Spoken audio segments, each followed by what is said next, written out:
Unseasonal rains, wind lashes in Gujarat leaves 20 dead. You're watching New Gujarati News. I'm Narali Jain.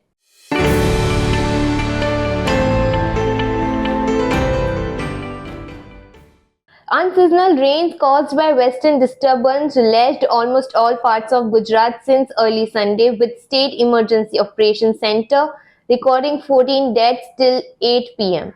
Low visibility to a flight diverted at the Surat airport.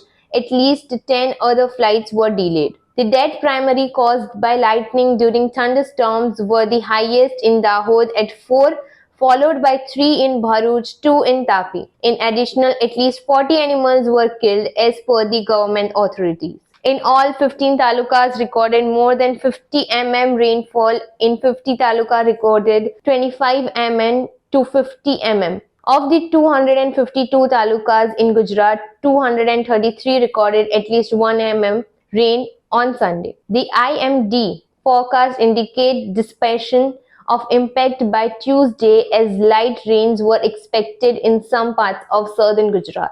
Thanks for watching New Gujarati News. Stay tuned for more such videos.